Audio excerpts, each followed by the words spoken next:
بسم اللہ الرحمن الرحیم۔ السلام علیکم، میں ہوں پروفیسر عبدالوحید شیخ۔ آج ہمارا ٹاپک ہے salient features of American constitution, امریکی آئین کے نمایاں خد و خال۔ یونائٹڈ اسٹیٹس آف امریکہ کا کانسٹیٹیوشن 1789 میں نافذ ہوا۔ امریکن کانسٹیٹیوشن ایک ہسٹوریکل ڈاکومنٹ ہے اور یہ ایک کنٹینیوس پروسیس کا بھی ہمیں حصہ نظر آتا ہے۔ اس کانسٹیٹیوشن کے تحت جو ادارے قائم کیے گئے، ان کی ساخت، ان کی حیثیت، ان کے اختیارات میں ہمیں تب سے آج ہمیں معمولی رد و بدل نظر آتا ہے، لیکن یہ بات واضح ہے کہ ان کی حقیقی جو روح ہے وہ متاثر نہیں ہوئی۔ امریکن قوم جو ہے وہ اس بات پر فخر کر سکتی ہے کہ دنیا کا قدیم ترین تحریری آئین ان کے پاس ہے۔ اس کانسٹیٹیوشن کی گروتھ میں مختلف constitutional conventions, constitutional amendments, legislature کے بنائے ہوئے قوانین، جوڈیشیل ریویو اور لیگل انٹرپریٹیشنز شامل ہیں۔ ان تمام چیزوں نے کانسٹیٹیوشن کی گروتھ میں اہم کردار ادا کیا ہے۔ اس کی تخلیق میں ہمیں مونٹیسکیو اور جان لاک کی تعلیمات نظر آتی ہیں۔ اس کو اگر ہم دیکھیں تو اس میں ایک پریمبل ہے اور یہ 7 آرٹیکلز پر مشتمل ہے۔ اس کے پریمبل میں یونائٹڈ اسٹیٹس آف امریکہ کے مقاصد اور نصب العین کا تذکرہ ہمیں ملتا ہے، جن کے لیے ریاست کوشاں نظر آتی ہے۔ پریمبل میں جو درج الفاظ ہیں وہ کچھ اس طرح سے ہیں کہ ہم ریاست ہائے متحدہ امریکہ کے باشندے مکمل وحدت کی تشکیل، انصاف کے قیام، خانگی سکون، مشترکہ دفاع، عوامی فلاح و بہبود اور آزادی کی نعمتوں کے حصول کی خاطر امریکہ کے لیے یہ ڈھانچہ متعین کرتے ہیں۔ تو یہ اس کے پریمبل میں یہ عبارت موجود ہے۔ پروفیسر ایس ایم شاہد کے مطابق اس میں مکمل وحدت اختیار کرنے کی بات کی گئی ہے، یعنی امریکہ جو بہت ساری نسلوں، زبانوں اور رنگوں کے لوگوں پر مشتمل ایک وحدت ہے، ایک خوبصورت گلدستہ ہے۔ دوسری بات ہم یہ کہتے ہیں کہ یو ایس اے کے، یونائٹڈ اسٹیٹس آف امریکہ کے باشندے سے مراد چند لوگ نہیں ہیں بلکہ پوری قوم ہے۔ تو یہ جو میں نے ابھی بات آپ سے کہی ہے اس سے مراد یہ ہے کہ پوری قوم کی خواہش ہے کہ ہم ایک وحدت میں منسلک ہوں اور ہم ایک خاص مقصد اور خاص نسب العین کے ذریعے کے لیے ایک مشترکہ حکمت عملی اپنائیں۔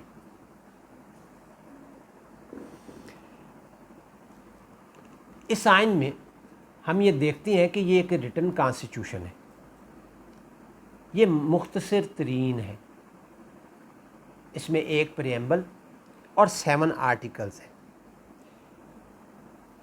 اس کی عبارت انتہائی سادہ نوعیت کی ہے، جس میں دراصل بنیادی اصول بیان کیے گئے ہیں، تفصیلات سے گریز کیا گیا ہے، اور ان تفصیلات کی ذمہ داری جو ہے وہ آنے والے وقتوں کے قانون سازوں پر چھوڑ دی گئی ہے، تاکہ وہ بدلتے ہوئے حالات اور وقت کے تقاضوں کے مطابق اس کو ڈھال سکیں۔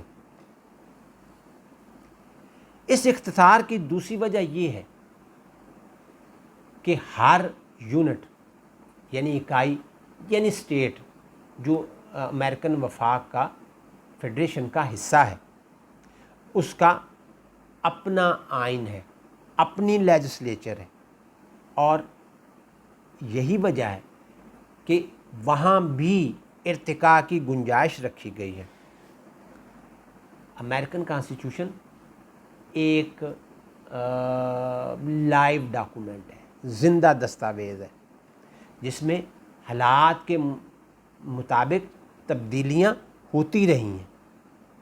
1789 میں اس فیڈریشن کے جو پارٹیسپینٹس تھے وہ صرف 13 اسٹیٹس تھیں، لیکن آج ان کی تعداد بڑھتے بڑھتے 50 تک ہو گئی ہے۔ اس میں تمام اسٹیٹس کی سیاسی، معاشی اور معاشرتی ضروریات کو مد نظر رکھا گیا تھا، تب بھی جب ان کی تعداد 13 تھی، 13، اور آج جب کہ ان کی تعداد 50 ہے۔ یہ کانسٹیٹیوشن ان کی ضروریات کو آسان طریقے سے پورا کرتا ہے۔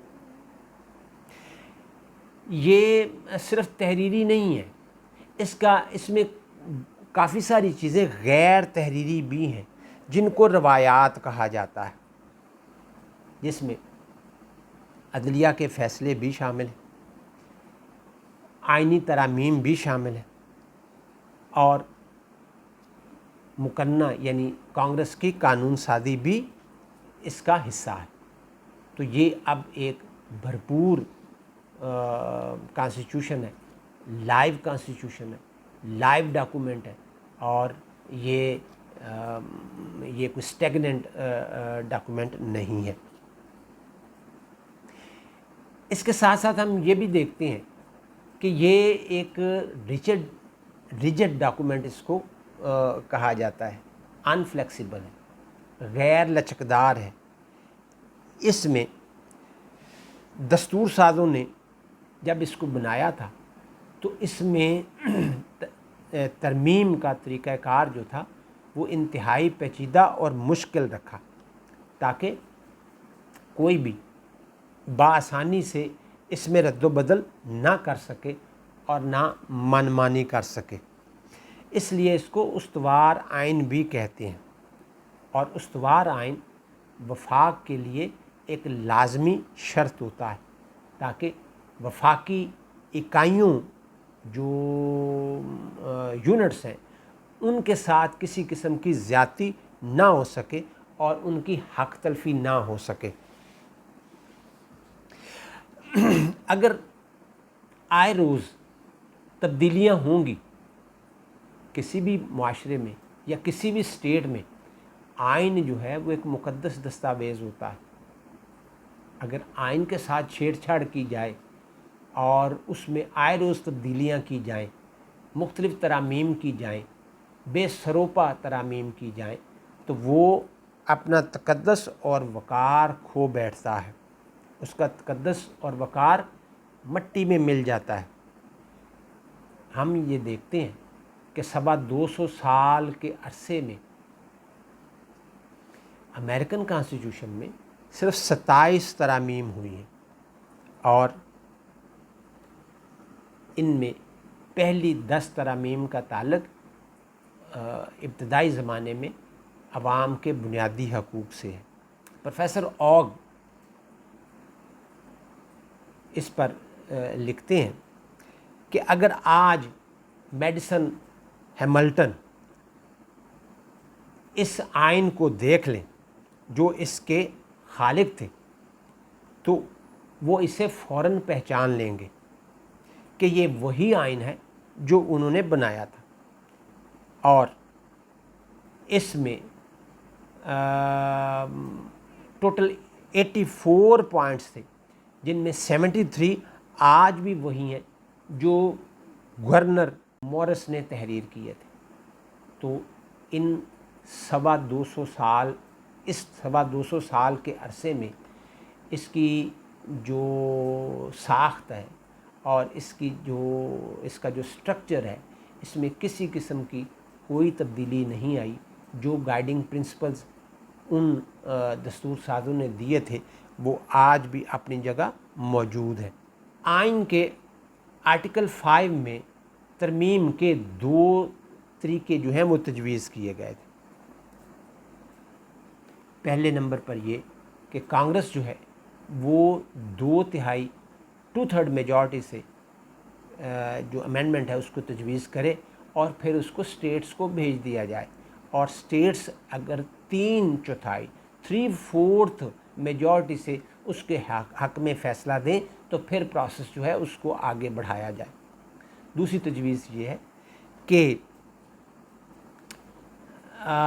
2/3 سٹیٹس جو ہے وہ ایک کانگریس کو اس بات پر قائل کریں کہ ایک کنونشن بلایا جائے اور یہ جو ترامیم ہیں ان کو زیر بحث لایا جائے، اور اس کو اگر یہ کنونشن جو ہے اگر وہ اس بات کو لے اور اس میں 3/4 میجارٹی جو ہے اس کے حق میں فیصلہ دے تو پھر آگے پروسیس جو ہے وہ شروع کیا جائے۔ تو یعنی 2 طریقے، ایک پہلا طریقہ یہ کہ کانگریس جو ہے وہ تجویز کرے، اور دوسرا طریقہ یہ کہ سٹیٹس جو ہیں وہ تجویز کریں۔ اب ٹوٹل 27 امینڈمنٹس جو ہوئی ہیں ان میں ایک جو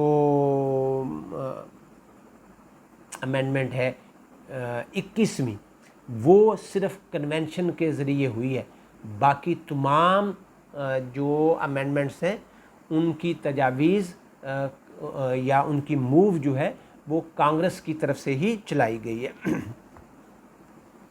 تو اس طرح سے ہم یہ دیکھتے ہیں کہ یہ ایک غیر لچکدار آئین ہے جس میں اس بات کا واضح خیال رکھا گیا ہے کہ کوئی اپنی من مانی نہ کر سکے، اور جو سٹیٹس ہیں ان کو ان کے ساتھ کسی قسم کی زیادتی نہ ہو، کہیں ایسا نہ ہو کہ ان میں احساس محرومی پیدا ہو۔ اس کے علاوہ ہم یہ دیکھتے ہیں کہ یہ فیڈرل فارم آف گورنمنٹ ہے، وفاقی نظام حکومت رائج ہے۔ دنیا کا پہلا وفاقی نظام، دنیا کی پہلی وفاقی ریاست جب آئین بنایا گیا تو اس وقت یعنی جو جنگ کا زمانہ تھا اس زمانے میں ایک جو کنفیڈریشن تھی وہ قائم کی گئی۔ وہ ایک طرح سے ایک سٹیٹس کا لوز الائنس تھا کہ جس میں وہ ایک کنسنٹریشن قائم تھی کہ جنگ آزادی لڑنی ہے اور کامیابی حاصل کرنی ہے، اور وہ اپنے مقاصد میں کامیاب بھی ہوئے، لیکن جو ہی آزادی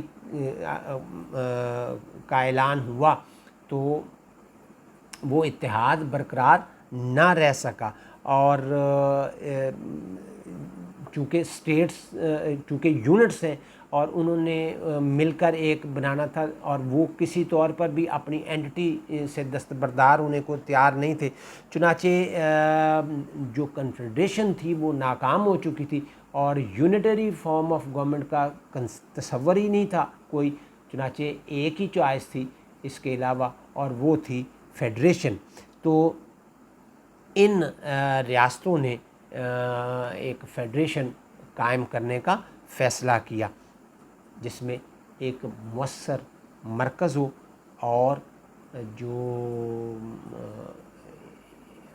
اسٹیٹس ہیں وہ افیکٹو ہوں، جو اٹانومس ہوں، افیکٹو فیڈریشن اور جو اٹانومس اسٹیٹس جو ہیں وہ ہوں۔ اور ابتدا میں یہ 13 ریاستیں تھیں جو بڑھ کر اب 50 تک پہنچ گئی ہیں۔ مرکزی اختیارات کی فہرست جو ہے اس کا تعین کر دیا گیا، جس کو فیڈرل لسٹ کہتے ہیں، اور اس میں دفاع، خارجہ، مالیات، تجارت اور کل ملا کر مواصلات، اندرونی بیرونی تجارت، کل ملا کر تقریباً 18 اختیارات جو ہیں وہ 18 پارٹس جو ہیں وہ بنتی ہیں، اور جو باقی ماندہ یعنی ریزیڈوری پارٹس جو تھیں ان کو اسٹیٹس کے حوالے کر دیا گیا۔ مطلب یہ کہ اس وقت آج اگر ہم یہ دیکھیں تو اسٹیٹس جو ہیں وہ ہمیں بہت زیادہ طاقتور اور وسیع اختیارات کی مالک نظر آتی ہیں، تاہم سیاسی اداروں کی نشو و نما اور بدلتے ہوئے حالات کے تقاضوں کے ساتھ ساتھ ایک مضبوط مرکز جو ہے اس کی بھی ضرورت تھی، اور مرکز کے اختیارات میں بھی اضافہ ہوا، اگرچہ اس کے اختیارات، اگرچہ اس کی جو وہ پارس جو تھیں وہ وہی رہیں جو اس کو دی گئیں، لیکن جو سپریم کورٹ کے فیصلے تھے، جو لیگل انٹرپریٹیشنز تھی، جو کانسٹیٹیوشنل امینڈمنٹس تھیں، اور اس کے ساتھ ساتھ ہم جوڈیشل ریویو کے تحت مضبوط مرکز جو ہے وہ ہمیں سپریم کورٹ کی ترجیح نظر آتی ہے، اور اسی طرح سے ایک اسٹرانگ پریزیڈنٹ جو ہے وہ بھی ہمیں سپریم کورٹ کی ایک ترجیح کے طور پر نظر آتا ہے۔ ڈاکٹر اعظم چودھری جو ہیں وہ اس بارے میں لکھتی ہیں کہ عصر حاضر کے جو چیلنجز ہیں ان سے نپٹنے کے لیے ایک مضبوط مرکز بہت ضروری ہے، اس لیے عدالتیں اس حق میں تھی کہ مرکز کو مضبوط بنایا جائے۔ چنانچہ سپریم کورٹ نے ہمیشہ وفاق کی طرفداری کی اور اس کے اختیارات میں اضافہ کیا۔ اس سے جو لیگل انٹرپریٹیشنز تھی اس سے بھی مضبوط مرکز کو تقویت پہنچی، اور مرکز جو ہے یعنی وفاقی حکومت جو ہے، فیڈرل گورنمنٹ، وہ دن بدن مضبوط سے مضبوط تر ہوتی چلی گئی۔ اس کے علاوہ ہم یہ دیکھتے ہیں کہ یہ پریزیڈنشل فارم آف گورنمنٹ ہے، صدارتی نظام رائج کیا گیا، نیم وفاق کی جو خامیاں تھیں ان کو مد نظر رکھ کر ایسا طرز حکومت اور ایسی ایک جو گورنمنٹ تھی وہ بنانے کی کوشش کی گئی جو بہت زیادہ مؤثر ہو، مضبوط ہو اور مستحکم ہو۔ چنانچہ صدارتی نظام جو ہے، پریزیڈنشل فارم آف گورنمنٹ جو ہے اس کو رائج کیا گیا۔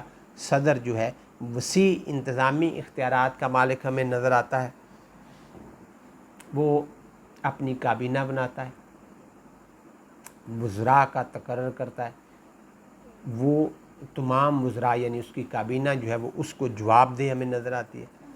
صدر کا انتخاب 4 سال کے لیے ہوتا ہے اور اس کو ایک الیکٹورل کالج جو ہے وہ منتخب کرتا ہے۔ پہلے ایک روایت تھی کہ 2 مرتبہ سے زائد کوئی شخص آفس ہولڈ نہیں کر سکتا تھا، لیکن پھر اس روایت کو توڑا گیا اور روزویلٹ نے 3 دفعہ الیکشن لڑا، لیکن آئین کی 22ویں ترمیم کے تحت اس کو پھر ریسٹرکٹ کر دیا گیا، اور اب کوئی شخص 2 دفعہ سے زیادہ یہ آفس ہولڈ نہیں کر سکتا۔ کانگریس جو ہے وہ پریزیڈنٹ کو امپیچ کر سکتی ہے، اور اس کو امپیچمنٹ کے بعد ہی ریموو کیا جا سکتا ہے، اس کے علاوہ کوئی اور طریقہ نہیں ہے۔ ڈاکٹر اعظم چودھری اس بارے میں لکھتے ہیں کہ امریکہ کے بڑھتے ہوئے عالمی مقام اور کردار کی وجہ سے مرکز کے اختیارات میں اضافہ ہوا، اس کے ساتھ ساتھ صدر کے جو اختیارات تھے ان میں بھی اضافہ ہوا، اور صدر کی نمایاں حیثیت ہمیں دیکھنے میں ملتی ہے، اس کا عالمی کردار جو ہے وہ ہمیں نظر آتا ہے، اور اس کے لیے یہ ضروری ہے کہ صدر ایک وسیع انتظامی اختیارات کا مالک ہو۔ اس کے علاوہ ہم دیکھتے ہیں کہ وہاں 2 ایوانی مقننہ یعنی بائی کیمرل لیجسلیشن، امریکہ میں جیسا کہ ابھی عرض کیا کہ وہاں فیڈرل فارم آف گورنمنٹ ہے جس کے تحت ایک مرکز ہے اور باقی یونٹس ہیں، تو اس لیے وہاں ہمیں 2 ایوانی مقننہ جو ہے وہ نظر آتی ہے۔ کانگریس جو ہے وہ بائی کیمرل سسٹم کے تحت قائم ہے، جس میں 2 ہاؤسز ہیں، ایک اپر ہاؤسز جو ہے وہ سینٹ ہے اور لوور ہاؤس جو ہے وہ ہاؤس آف ریپرزینٹیٹیو۔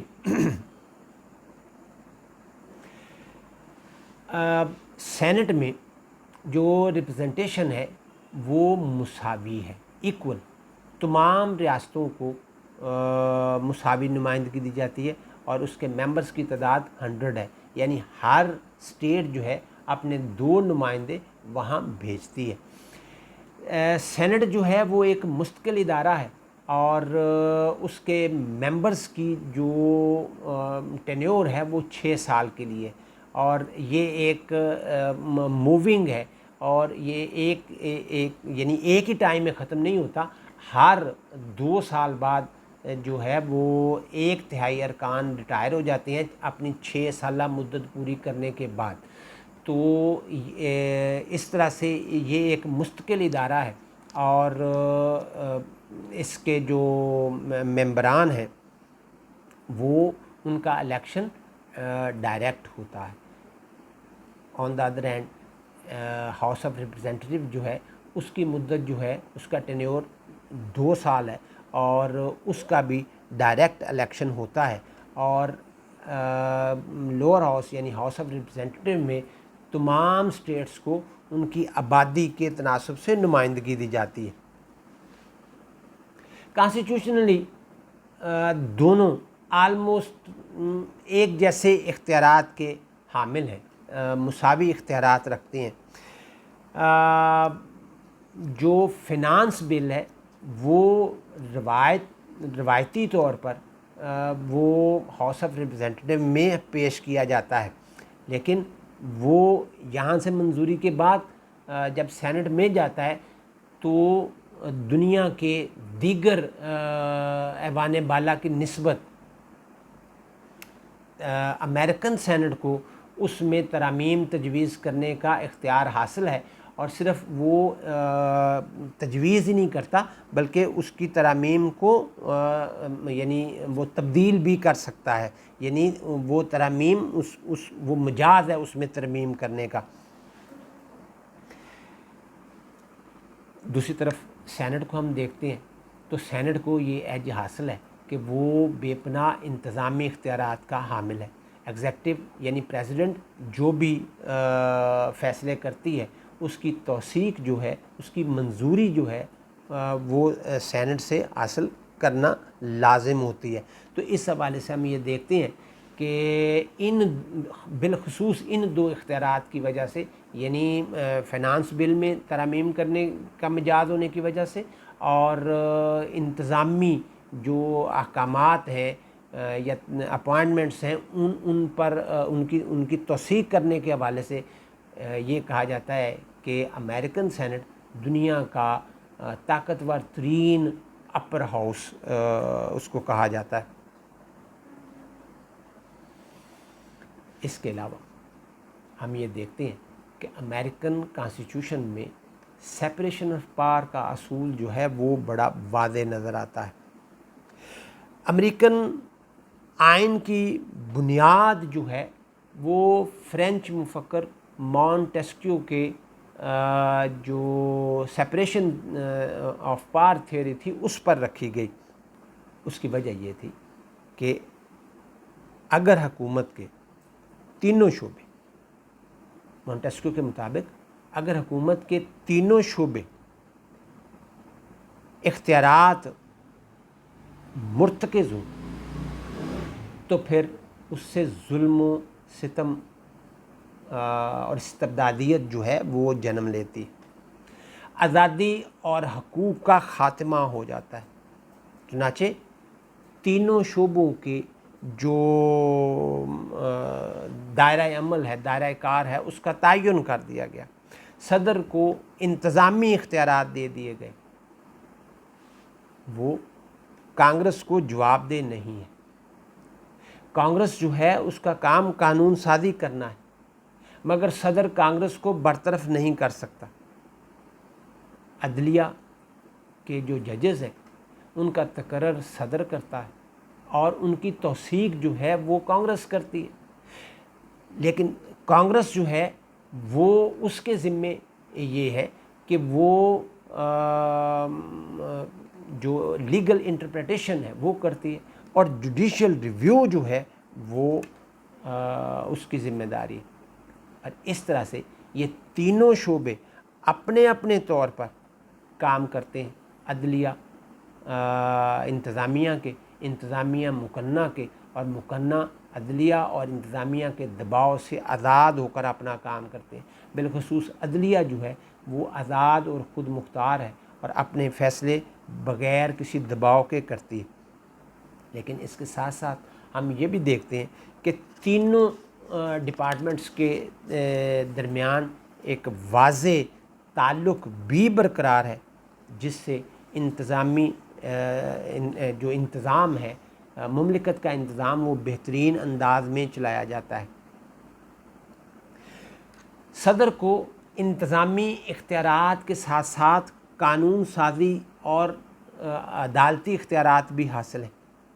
کانگریس جو ہے وہ قانون سازی کرتی ہے، مگر ساتھ ساتھ انتظامی اور عدالتی اختیارات بھی اسے حاصل ہیں۔ عدلیہ کا کام انصاف دینا ہے، انصاف کی فراہمی کے ساتھ ساتھ وہ آئینی تشریحات اور جوڈیشل ریویو جو ہے وہ بھی اس کی ذمہ داری ہے۔ اور اس کے ساتھ ساتھ اگر صدر یا کسی انتظامی اعلیٰ عہدیدار کے خلاف امپیچمنٹ کیس ہو تو وہ سپریم کورٹ کا چیف جسٹس اس کی صدارت کرتا ہے۔ تو اس طرح سے یہ ایک طرح سے انٹر ریلیٹڈ معاملہ ہے۔ سیپریشن آف پاور بھی ہمیں نظر آتی ہے اور ایک انٹر ریلیٹڈ بھی نظر آتا ہے، لیکن یہ گنجلک نہیں ہے، ایک دوسرے میں الجھاؤ نہیں ہے، بلکہ ہر کوئی اپنے اپنے دائرۂ عمل میں اور اپنے اپنے دائرۂ کار میں اپنی اپنی لائنز اور باؤنڈریز کے مطابق کام کرتا ہے، جس سے ہر کوئی بآسانی کام کرتا ہے اور اس کے لیے کوئی پرابلم نہیں ہوتی۔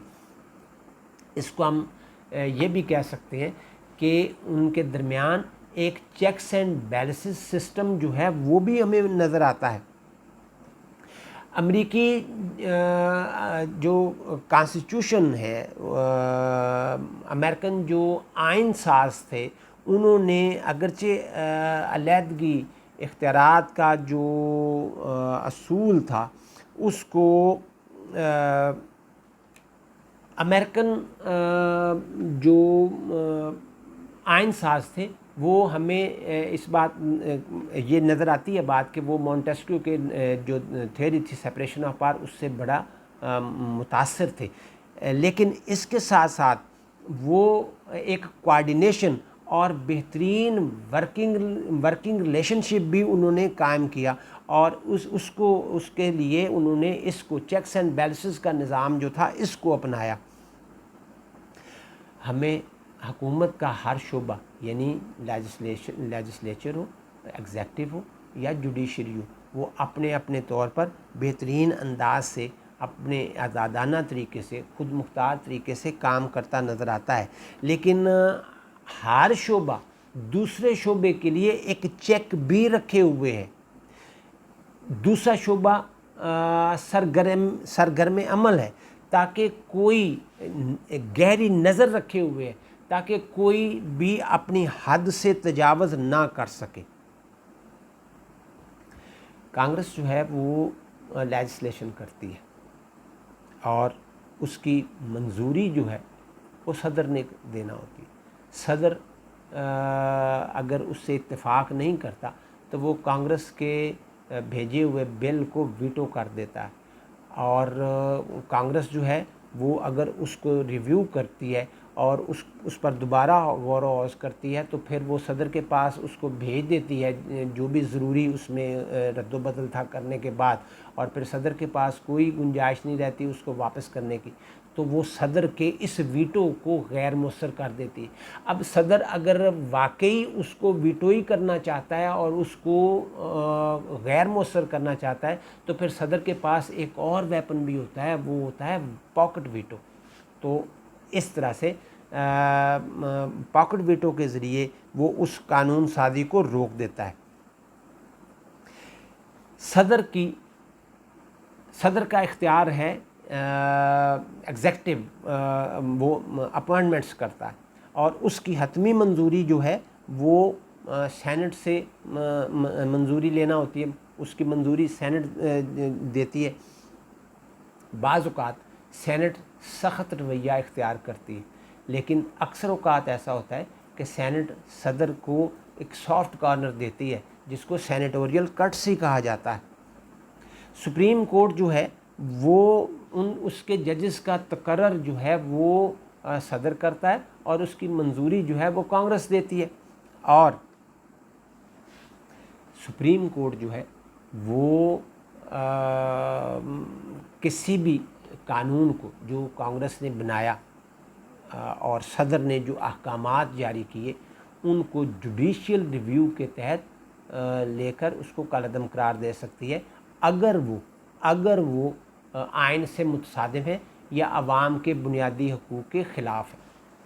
تو اس طرح سے یہ ہمیں نظر آتا ہے کہ صدر کے خلاف اگر مواخذے کی تحریک ہے تو وہ مواخذہ جو تحریک ہے وہ ایوان نمائندگان میں اس کی تیاری کی جاتی ہے اور اس کو سینٹ میں بھیجا جاتا ہے، اور سینٹ میں جب اس تحریک پر بحث ہوتی ہے تو اس اجلاس کی صدارت سپریم کورٹ کا چیف جسٹس کرتا ہے۔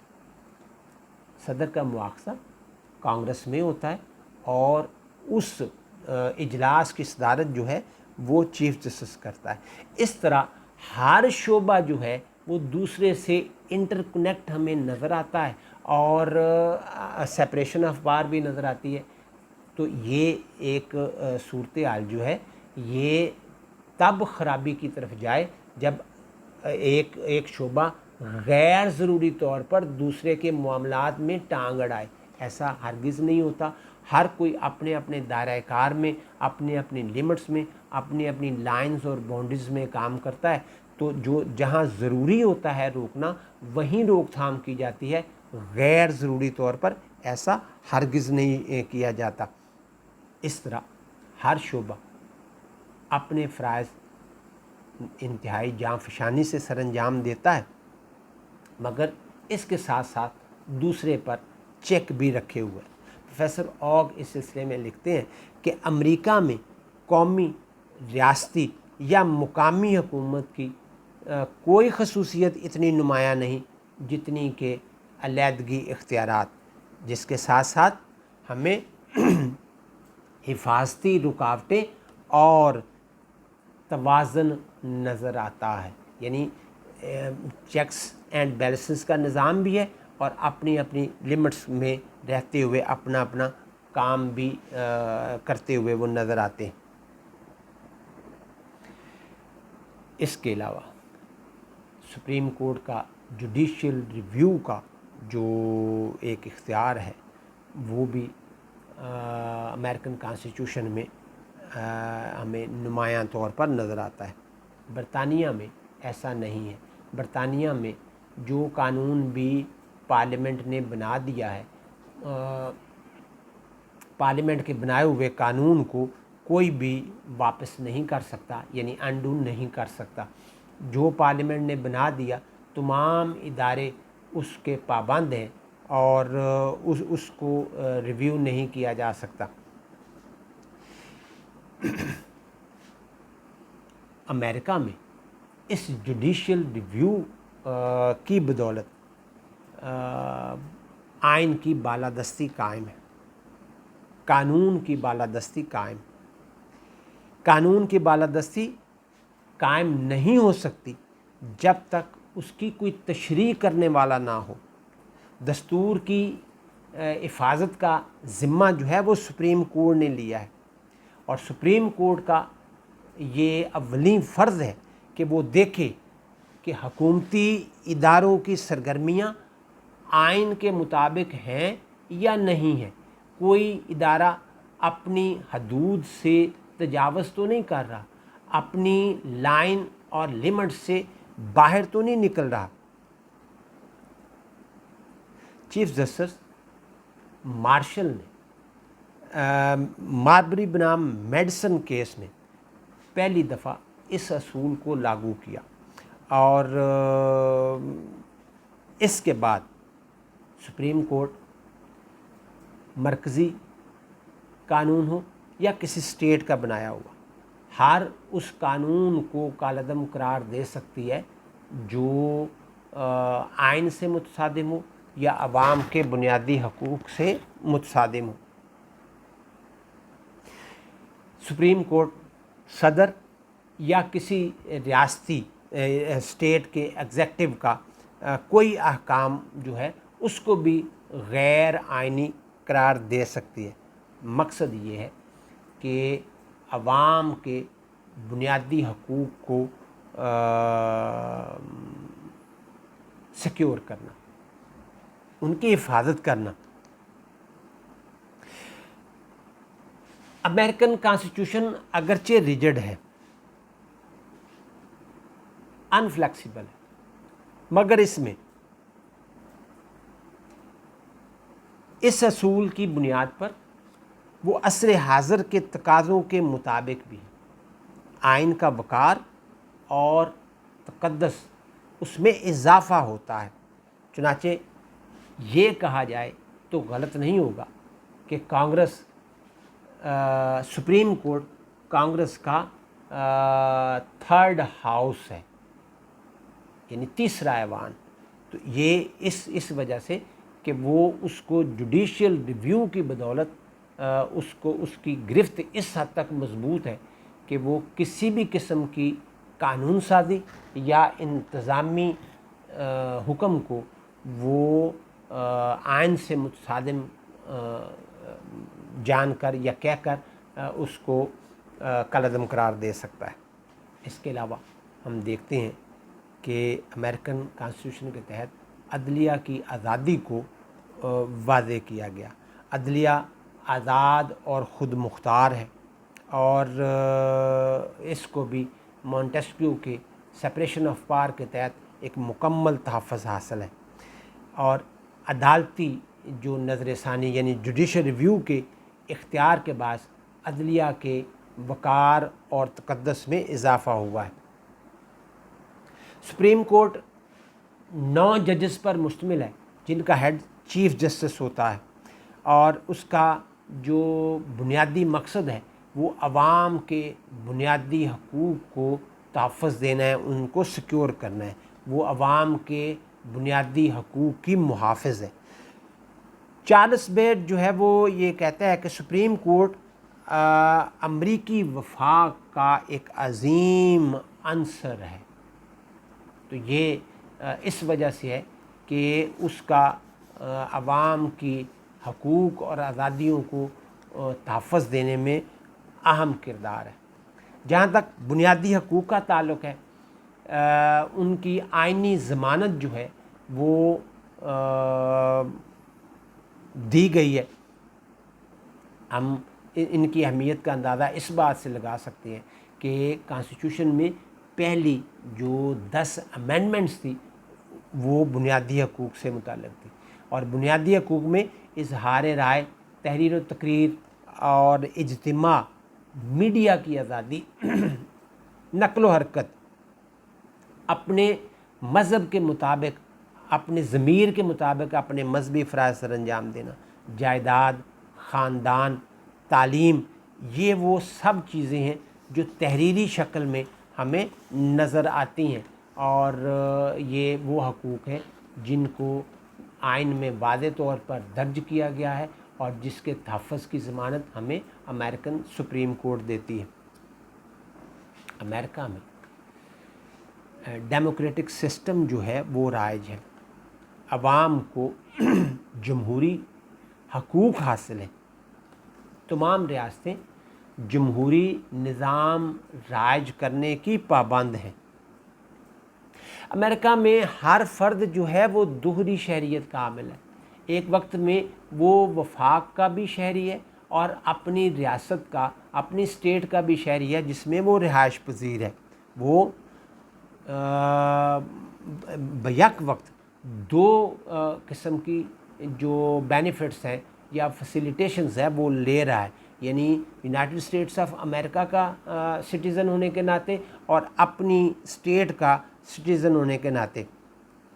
اس طرح وہ مکمل حقوق سے بہرہور ہوتا ہے، اپنی آزادیوں کو انجوائے کرتا ہے اور مرکزی کے ساتھ ساتھ وہ اپنی اسٹیٹ کے حقوق اور فیسلٹیز سے بھی فائدہ اٹھاتا ہے۔